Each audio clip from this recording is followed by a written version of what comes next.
Hello दोस्तों, स्वागत है आप सभी का आपके अपने YouTube channel learning with concept में। और आज हम लोग पढ़ेंगे यूपी पेट के लिए बार ग्राफ, जो कि आज का क्लास 11th यानी 11वां क्लास है। इसके पहले 10 वीडियो बन चुका है, अगर नहीं पढ़े हैं तो उसका लिंक डिस्क्रिप्शन में जाकर उसको पढ़ लीजिएगा, जो कि यूपी पेट के लिए काफ़ी महत्वपूर्ण है। ग्राफ के क्वेश्चन 4 क्वेश्चन आते हैं जो कि 20 नंबर के रहते हैं। तो ग्राफ के क्वेश्चन को अगर आप करेंगे तो यूपी पेट में अच्छा स्कोर कर सकते हैं।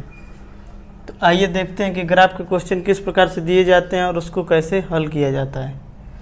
क्वेश्चन नंबर पहला दिया है कि दंड आरेख 2016 से नए स्टार्टअप संख्या को दर्शाता है। किसी कंपनी के नए स्टार्टअप संख्या को 2016 से ये आंकड़ा दर्शाया गया है, 2016 से लेकर 2020 तक। तो नोट में लिखा है कि नए स्टार्टअप के आंकड़े पिछले वर्ष के संबंध में हैं। ये जो आंकड़े हैं पिछले वर्ष के संबंध में, यानी 2016 से दिया है तो 2015 के संबंध में। यहाँ पर लिखा है कि वर्ष 2015 में स्टार्टअप की कुल संख्या 200 थी। पहला क्वेश्चन दिया है कि 2016 और 2017 में स्टार्टअप की कुल संख्या के बीच का अनुपात क्या है। तो हमको ये बताना है कि 2016 में कंपनी का स्टार्टअप कितना था और 2017 में कितना था, फिर उसका अनुपात यानी रेशियो निकाल देना है। तो 2016 में पहले जब निकालेंगे, 2016 में देखेंगे तो कंपनी का स्टार्टअप 2015 में 200 था और 16 में 300, यानी कि 2016 में कुल मिलाकर हो गया है 500। और 2017 में देखेंगे तो 15 में 200 था और 16 में 300, 500 हुआ और 320 यहाँ पर, यानी कि 820। 2016 तक कंपनी का स्टार्टअप 820 था। चूँकि यहाँ पर दिया है कि 2015 में स्टार्टअप की कुल संख्या 200 थी और यहाँ पर बताया गया है कि आंकड़े पिछले वर्ष के संबंध में हैं, इसलिए 2015 से इसको जोड़ना पड़ रहा है। तो आइए देखते हैं इसका अनुपात यानी रेशियो निकालेंगे तो कितना आएगा। तो रेशियो लेंगे तो 0 से 0 पहले कट जाएगा, फिर 2 से काटेंगे तो चला जाएगा ये 25 बार, और 2 से इसको काटेंगे तो ये जाएगा 2 चौको 8 और 2 एकम 2।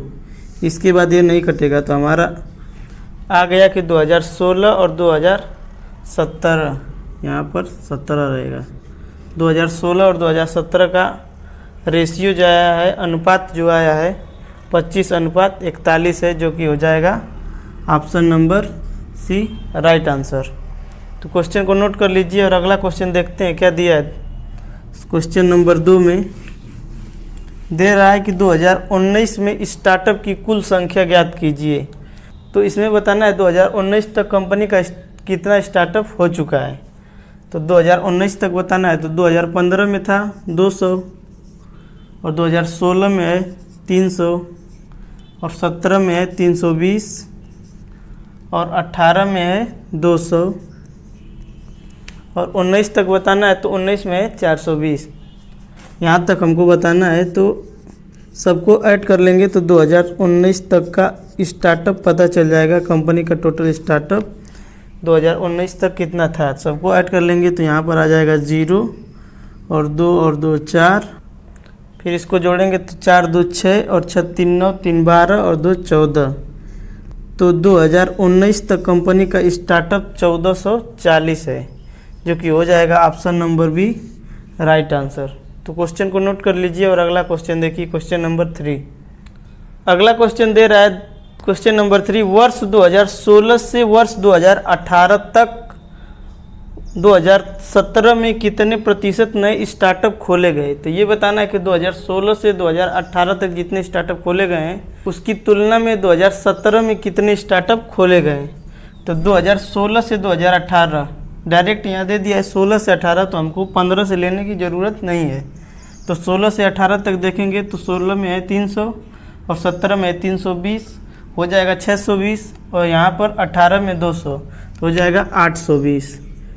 820 यहाँ पर लिख देंगे 2016 से 18 तक, 2016 से 2018 तक 820। इसकी तुलना में बताना है कि 2017 में कितने स्टार्टअप खोले गए। तो 2017 में 320, तो 320 को ऊपर रख देंगे और प्रतिशत निकालना है तो 100 से मल्टीप्लाई कर देंगे। तो 0 से 0 चला जाएगा और 2 से जब इसको काटेंगे तो आ जाएगा 16 यानी 16, इसको काटेंगे तो आ जाएगा 41 यानी 41। तो हमारा हो जाएगा, इसके बाद तो ये 41 आ गया तो कटेगा नहीं, तो हो जाएगा 1600/41। परसेंटेज निकाले हैं तो परसेंटेज का चिन्ह लगा देंगे। तो हमारा राइट आंसर हो जाएगा 1600/41, ऑप्शन नंबर ए। चौथा क्वेश्चन देखते हैं क्या दिया है इसमें। क्वेश्चन दे रहा है कि 2018 की तुलना में 2020 में स्टार्टअप की कुल संख्या कितने प्रतिशत अधिक थी। तो इसमें दे दिया है कि कुल संख्या यानी 2015 से जोड़ना है, 2015 से लेकर 18 तक की तुलना में, और 2020 की कुल संख्या कितने प्रतिशत अधिक थी ये बताना है। तो 2018 तक देख लेंगे कितना स्टार्टअप चालू हुआ है। तो 2018 तक देखेंगे तो 15 में तो 200 है, और 200 और 300 500 हो जाएगा, और 5 3 820 हो जाएगा, और यहाँ पर 200, यानी कि 2018 तक है 1020 स्टार्टअप। बोला है कि उसकी तुलना में 2020 तक कितने अधिक स्टार्टअप खोले गए, कितने प्रतिशत अधिक स्टार्टअप खोले गए। तो अधिक बताना है तो फिर से अगर जोड़ेंगे 2016 तक तो सेम ही आएगा। तो कितना अधिक हो रहा है, 2019 और 2020 में जो स्टार्टअप खोले गए वही अधिक हो रहा है, तो डायरेक्ट जोड़ लेंगे कितना अधिक हो रहा है। तो 19 में 420 और 20 में 550।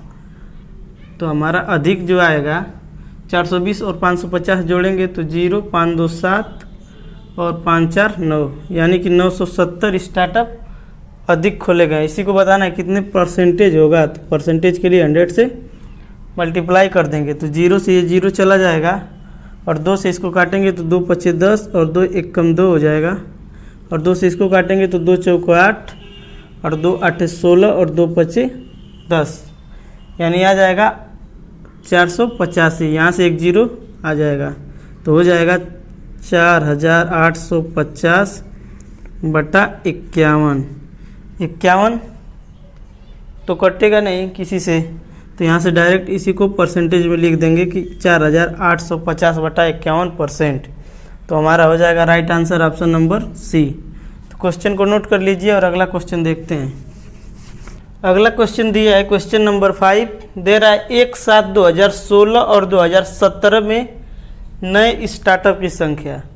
तो 2016 और 2017 में नए स्टार्टअप की संख्या बताना है, न कि 2015 से स्टार्ट करना है। नए जो खुले हैं उसकी संख्या बताना है। तो 2016 और 2017 में नए स्टार्टअप की संख्या, और एक साथ 2018 और 2020 में नए स्टार्टअप की संख्या के बीच का अनुपात बताना है।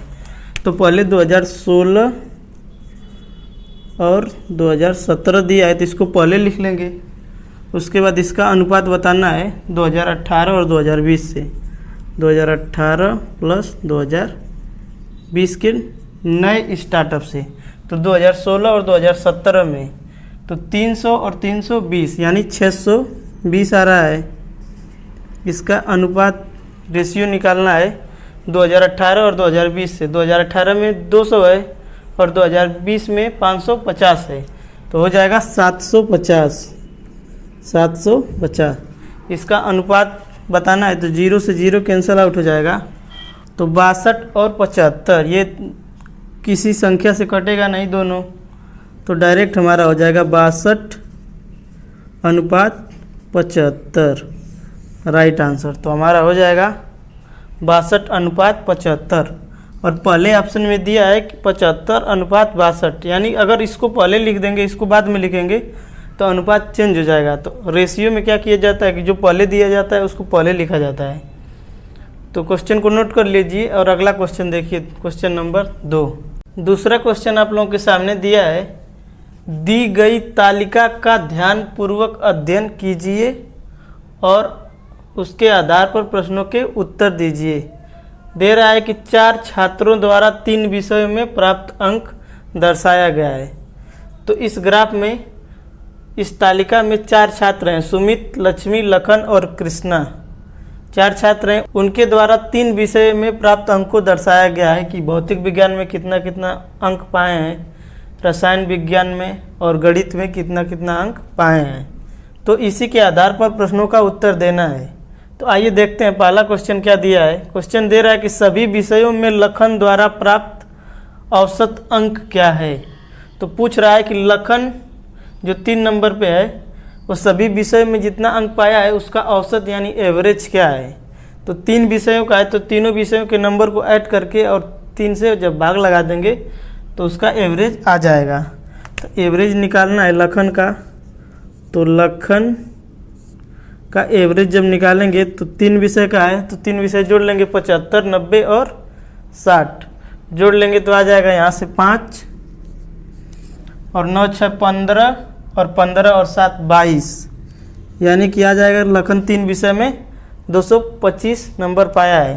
और 3 विषय का है तो एवरेज निकालना है तो 3 से भाग लगा देंगे। 3 से जब भाग लगाएंगे तो ये चला जाएगा 3 7 21, 1 बचेगा और 3 5 15, यानी कि लखन का तीनों विषयों का एवरेज आ गया 75, जो कि हो जाएगा option number C is right answer. तो क्वेश्चन को नोट कर लीजिए। दूसरा क्वेश्चन देखते हैं क्या दिया है इसमें। क्वेश्चन नंबर 2 दे रहा है गणित में सुमित और लक्ष्मी द्वारा एक साथ प्राप्त अंक और लखन और कृष्णा द्वारा रसायन विज्ञान में एक साथ प्राप्त अंकों का अनुपात बताना है। तो इसमें बताना है सुमित और लक्ष्मी गणित में कितना अंक पाए हैं। तो सुमित और लक्ष्मी दोनों का गणित में अंक देखेंगे तो सुमित प्लस लक्ष्मी, इन दोनों का मैथ में यानी गणित में टोटल अंक देखना है। तो सुमित लक्ष्मी का आ जाएगा 60 और 75, जब जोड़ देंगे तो हो जाएगा 5 और 6 और 7 13, यानी 135 नंबर दोनों लोग मिला कर पाए हैं। इसका अनुपात बताना है लखन और कृष्णा से। इसका अनुपात बताना है लखन और कृष्णा से, लखन और कृष्णा से। तो लखन कृष्णा का बताना है रसायन विज्ञान यानी केमिस्ट्री में। तो रसायन विज्ञान में 90 और 80 यानी 170 नंबर पाए हैं दोनों लोग मिलाकर। इसका अनुपात यानी रेशियो लेना है तो काट देंगे, 5 से काटेंगे तो चला जाएगा 5 3 15 और 2 बचेगा और 5 चौका 20 हो जाएगा। और 5 से इसको काटेंगे तो हो जाएगा 5 दूना के 10 और 5 7 35। तो हमारा आ जाएगा 27 रेशियो 34, जो कि आ जाएगा option number B right answer. तो क्वेश्चन को नोट कर लीजिए और अगला क्वेश्चन देखते हैं इसमें। अगला क्वेश्चन दिया है क्वेश्चन नंबर 3, पूछा है सभी छात्रों में से किसे अधिकतम अंक मिले। तो इसमें यह बताना है कि चारों छात्रों में से कौन सा ऐसा छात्र है जिसको सबसे ज़्यादा नंबर मिले हैं, यानी सबसे अधिकतम अंक मिले हैं। तो सुमित को पहले देखेंगे कितना नंबर मिला है। सुमित है, लक्ष्मी, लखन और कृष्णा, 4 लोग हैं। चारों लोगों का नंबर देख लेंगे किसको कितना अंक मिला है। तो इसमें बताना है सबसे अधिकतम अंक किसे मिला है। तो सुमित का पहले जोड़ेंगे तो आ जाएगा 0 और 7 5 12 और 6 18, यानी 180 नंबर सुमित लाया है। लक्ष्मी का जोड़ेंगे तो हो जाएगा, ये तो आ जाएगा 5 और 8 6 14 और 14 7 21, यानी आ जाएगा 215। लखन का जोड़ेंगे तो यहाँ से आ जाएगा 5 और 9 और 7 16 और 6 22, यानी 225। कृष्णा का जोड़ लेंगे तो 0 और 8 5 13 और 7 20, यानी इसमें देखेंगे तो सबसे ज़्यादा नंबर लखन का है 225। तो हमारा राइट आंसर हो जाएगा ऑप्शन नंबर सी कि लखन ने अधिकतम अंक प्राप्त किया। चौथा क्वेश्चन दिया है सुमित द्वारा लाए गए कुल अंक और कृष्णा द्वारा लाए गए कुल अंकों से कितने प्रतिशत कम या अधिक है। तो बताना है कि सुमित जितना अंक लाया है कृष्णा से कितने प्रतिशत अधिक है या कम है, ये चेक करके बताना है। तो सुमित का जोड़े थे तो आया था 180 नंबर। तो सुमित लाया है, सुमित 180 नंबर लाया है और कृष्णा लाया था 200 नंबर। कृष्णा लाया था 200 नंबर। तो सुमित का नंबर तो इससे कम ही है, तो परसेंटेज भी जब आएगा तो इससे कम ही आएगा। तो देखेंगे कि सुमित का नंबर इससे कितना कम है। तो 20 नंबर कम है कृष्णा से, तो कृष्णा यानी 200 में से 20 नंबर कम है। तो परसेंटेज निकालना है तो 100 से मल्टीप्लाई कर देंगे, 0 से 0 चला जाएगा, 2 से काटेंगे तो हो जाएगा 10 और यहाँ से 0 कैंसिल करेंगे तो बच जाएगा 10%, यानी 10% की कमी आई। तो हमारा राइट आंसर हो जाएगा ऑप्शन नंबर बी। अब 5वां क्वेश्चन देखते हैं क्या दिया है इसमें। 5वां क्वेश्चन दे रहा है यदि उत्तीर्ण अंक 60% है और अधिकतम अंक 100 है तो कितने छात्र किसी एक या अधिक विषय में फेल हैं। इसमें पूछ रहा है कि अगर उत्तीर्ण अंक यानी पासिंग मार्क 60% है और सभी विषय का अधिकतम अंक 100 है तो कितने ऐसे छात्र हैं जो एक या उससे अधिक विषय में फेल हैं। तो अगर अधिकतम अंक 100 है और 60% पासिंग मार्क है तो 100 का 60% 60 ही होगा। इसमें देख लेंगे कितने ऐसे छात्र हैं जो 60 से कम नंबर पाए हैं तो उस विषय में फेल होंगे। तो सुमित को देखेंगे तो एक विषय में 60 से कम पाया है, यहाँ पर फेल है सुमित। और लक्ष्मी का चेक करेंगे तो ये 60 से कम इसमें किसी में नहीं है। लखन का देखेंगे तो इसमें भी नहीं है। और कृष्णा का देखेंगे तो भौतिक विज्ञान में 60 से कम पाया है, यानी कि 2 लोग ऐसे हैं जो एक या एक से अधिक विषय में फेल हैं। तो हमारा option number C right answer हो जाएगा। तो ये वीडियो यहीं पर समाप्त होता है। अगर वीडियो पसंद आया है तो वीडियो को लाइक करिए और चैनल को सब्सक्राइब करिए। धन्यवाद।